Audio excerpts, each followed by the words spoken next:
Guys, welcome back to another episode of the RAG Report, your timely and daily bulletin of information from the recruitment industry's leaders in both recruitment as well as the supplier community on how we can all tackle COVID-19 and what's going on together and learn from each other's expertise, skills, experience, etc.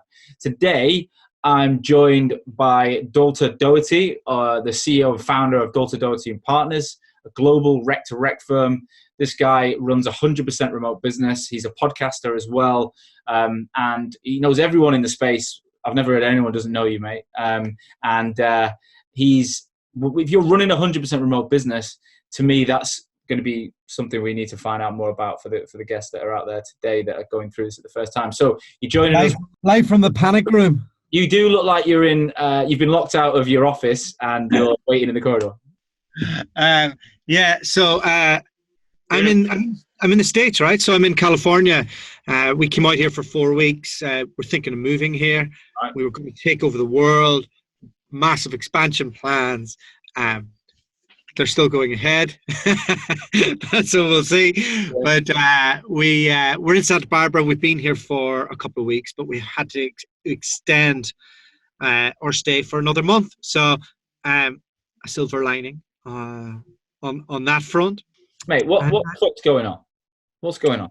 Panic's happening.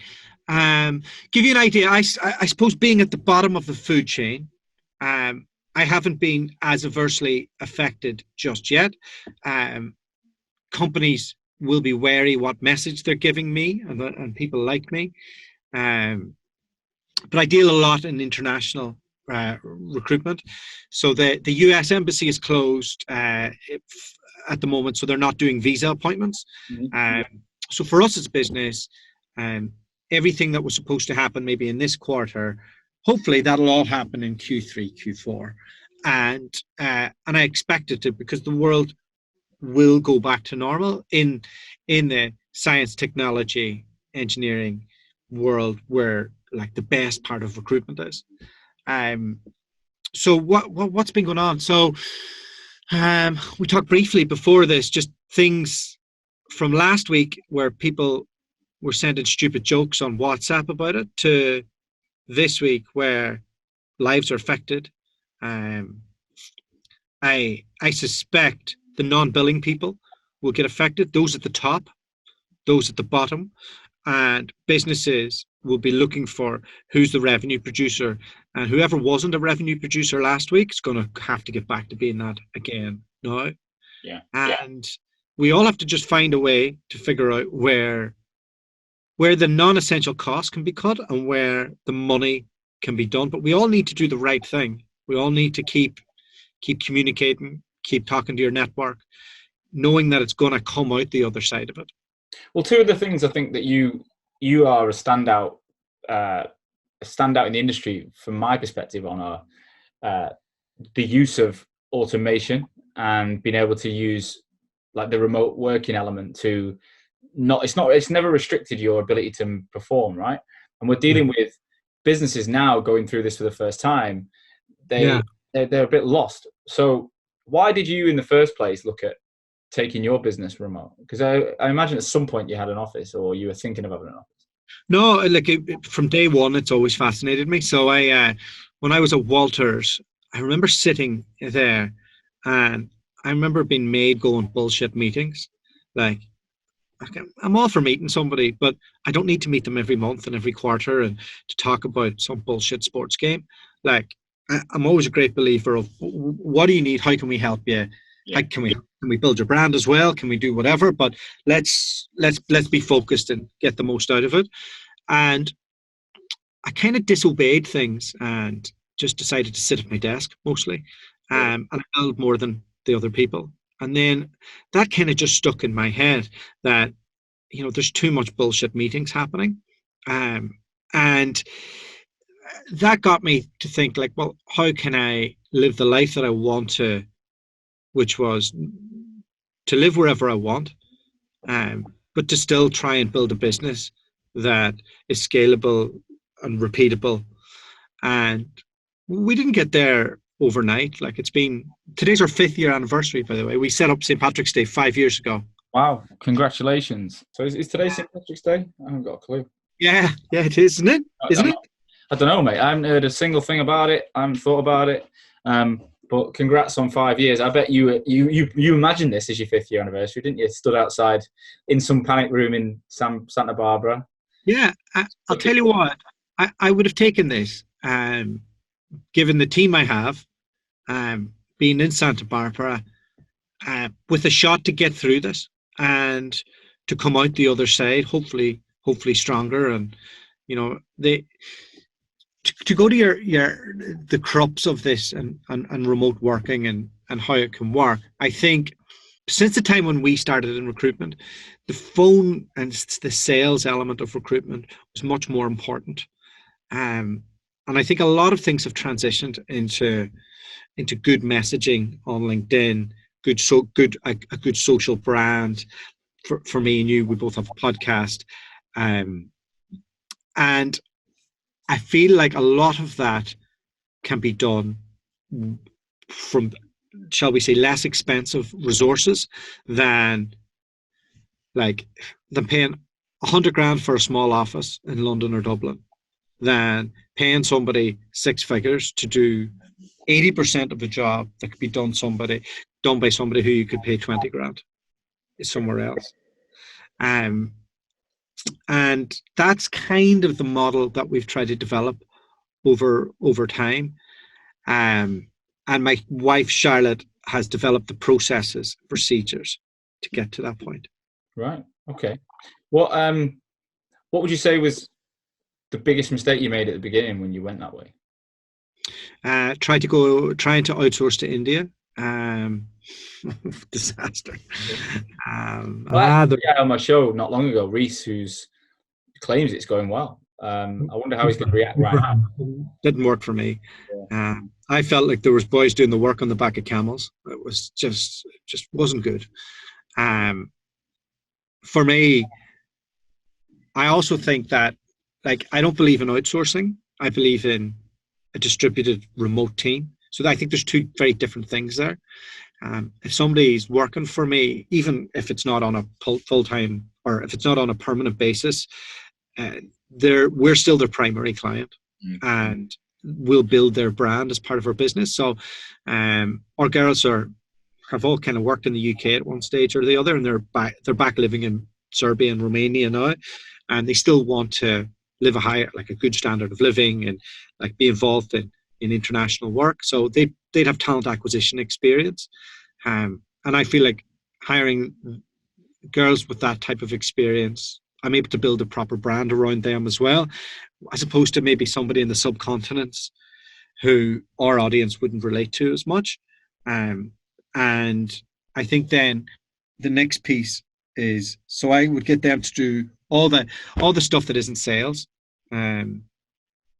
essentially. And then for the rudimentary, box ticking, absolute job that could be almost done by a bot, I have people in the Philippines doing that, because again, that cost is reduced again, and I wouldn't try and build a brand around those people. What's your plan now? Are you looking at your costs as well, even though it might be a reduced cost and it's distributed, etc.? But are you still having to measure all that now and think about how that impacts you? So we spent yesterday doing that, and going through the pipeline, how that looks for us, where we're at. I was launching a tech recruitment business. I'll be delaying that for a month, 6 weeks. Things like that, because I was going to hire tons of people. I had a really good year, and I was just about to just go to the next stage, and so it's gone from that to essentials. I've had to shave a couple of hours off the team, but I haven't as yet, and I don't think I'm going to have to cut anybody. Had those difficult conversations with everybody, but it's more just when we hire, I make sure I've got a runway of cash to be able to pay them. I don't hire them on the never of I'll win more business. And we've really grown conservatively over the years, and I think it's maybe it's the one benefit of of being a lifestyle business to date is that we've been very cost sensitive, and that, but by no means are we not worried, or are we, it's today's the strategic day. So yesterday was the budgets. Today we start going through who is actually hiring, and what can we do for that, and then tomorrow then will be an action plan around delivering on that, tweaking our messaging, making sure our message to the market is real, but not panicky, and that for those who lose their jobs, we'll give them away for free. We won't be having a fee on anybody that isn't a rock star, because I think we all need to kind of chip in and help each other out at this stage. Do you genuinely think there'll be a lot of jobs out there for people? Yeah. Well, I was just talking to somebody at the fourth biggest engineering recruitment firm in the world, and they still hiring on the life sciences side. Here's what I need. I need this. I need this. I need this. Spoke to somebody in life sciences Miami. Same again. I've just had a retainer paid in Miami as well. It's worrying times. There's money out there. We just have to work out where it is, and then we have to focus in on that. And then for everything else, we have to try and give them away for free, and try and use our network for the good of the community. 100%. Okay, so if we thinking about the brand piece, like obviously I bang on about this all day, but you're similar, right? You've been someone who's been consistent with content. You've really thought about your message. You've had an opinion. You've definitely not sat on the fence, I don't think. Listening to you had a recent thing called like bullshit predictions or something. Yeah. That really cracked me up. But what impact does taking time on a day-to-day basis to have a social message and not just be talking about your fucking jobs? What impact does that had on you as a recruiter, in the first place? And why, I suppose, should people start thinking about this now, like more than ever? I think on the way up, people are going to see how you behaved in this period. So if you're looking to build your business and attract the best people, how you behave in the next while is going to affect everything. One of our clients who we're on retainer with is Joe Mullings, and you'll know him from the marketing world. We just released episode 1 with Joe today. Okay, excellent. His setup was unbelievable, by the way. Like the guy it was like I was zoomed in into BT Sports like studio, and I was sat in my wife's dressing room, which I'm in now, and I felt like bigger boys came. Yeah. Oh yeah. Like I'm the Ryanair Joe Mullings. That's what I tell people. It's from my panic room here and wherever we are. But I think Joe's if you've looked at what Joe's message has been, I think it's a good example of somebody that's ran a business that has had a lot of profits, that's held back a lot of profits, that's still has had a lot of loyalty in his clients, has all the processes, has a team that are engaged fully in being A players. We've just placed somebody with him, 8-stage fucking process. No, and he won't mind me saying that. Like he only goes for the best, and if it wasn't him, I wouldn't have taken the retainer. I'll tell you now, no, I would in this marketplace. But before, but his message has been one of positivity, but of realism, and I think that you'll see that the value he'll be able to add and the way that he'll come out of this, will be one of the leaders of the community. What do you think any recruiter could adopt? Like, what could they start to do now to start to at least keep their face out there while others are panicking and going into inside their shell? What can people who are prepared to put themselves out there, what can they do now? What ideas have you got? I think that they should try and help the people that they can. So, and I don't mean like anybody outside their niche. Like, who's in your niche? Who are the 2,000 candidates in your niche? Who are the 250 clients? what can you do to add value to them right now? Like, is that like inviting them on a podcast to help their own brand? Is that seeing how their company's going, if they need any advice with, with how to deal with redundancies or anything like that? Or like, if their job is under threat, like, offer them some advice, talk to them about where in the market they maybe could apply directly. This is the time to build those relationships that they will come back in 6 months' time. But out of those people in your niche, there's going to be somebody you can place. There's going to be somebody that'll be worth a fee as soon as this dies down. So that's your cash flow, and the other are your brand building. So what does the next few months look like for you now? Then is it purely in staying in LA? Yeah, so we've extended for another month in the Airbnb that we're in. The co-working space is still open. I'm going to spend this time getting back to doing some podcasting. I haven't done any since last year. Do you know what's funny, right? I kind of got bored of my own show, because it was becoming a bit samey.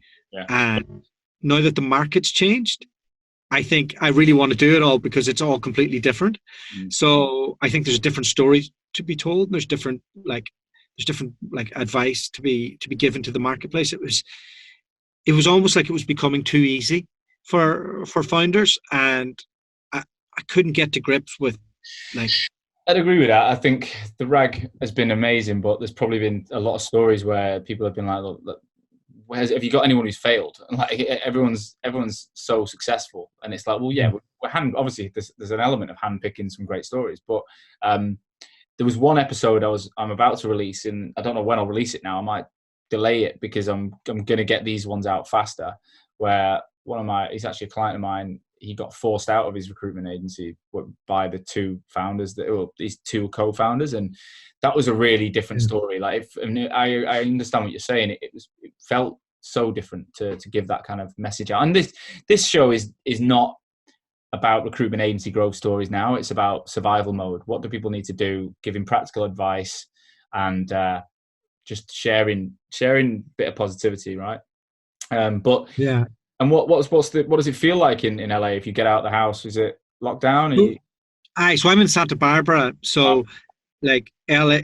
Man, is that close to LA? I don't know. It's an hour and a half. An hour and a half north. It's beautiful. Nicest place I've ever been. I want to move here big time. Yeah, it's there's beautiful mountain range that kind of engulfs the city, and it's an old Hispanic town. Ronald Reagan would have pumped a lot of cash into it, and it's really wealthy. But one of the issues that America has is the homelessness is out of control. So with what, like, there's 70,000 homeless people in LA, which is like nuts, right? So I've seen a lot of homeless people on the streets, whereas they were kind of hidden away in the background before. But I feel like America, when it makes decisions, like, they'll just get the military involved. They'll build whatever they have to build. They'll make it happen. They'll govern people aggressively. And then, like, I compare that to my village, Arundel, which is full of old people, and they're still going out to their local shops and their local like coffee shops, and it just. And they're the people at risk. I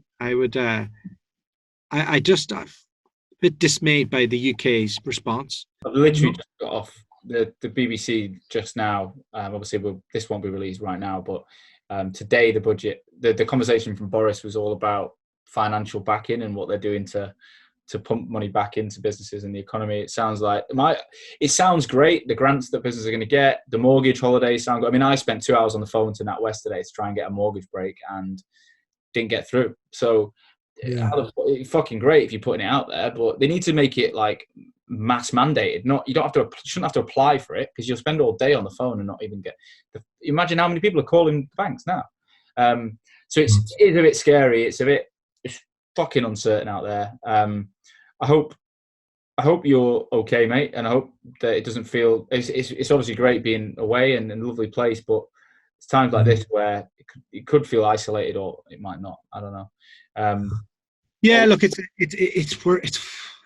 it's fine. We're fine. Like we made a call, like we made a call yesterday. That was part of the budget and all the rest. Like, oh, another month here, right? What's it going to cost us? How can we do it? And it's just we're more worried for our families back in the UK. And my dad's recovering at the moment from chemotherapy, and you know Charlotte's mum's got her things, and it's everybody's family's got somebody, you know, and we just need to just hope that everybody takes it serious enough back there, and that I feel like we're getting a bit too depressing here. I thought we were going to keep this. You are depressing, though. I think I'm going to blame you for that one. You sat there in a panic room. You look like you're in a horror movie. Look, but I think the message, look, is fucking shit's going on here. But I'm a believer, as you are, that this is going to bounce back, right? And I think it won't be. I think we've got a couple of months, and then things will start to turn. I think the message is about. I think me and you are both an advocate of personal brand and making sure that you're putting out content, you're adding value. If you were going to give people one bit of advice regarding remote working now that you've learned, like whether it be tech systems or processes, what would it be? What would be the main thing people should consider?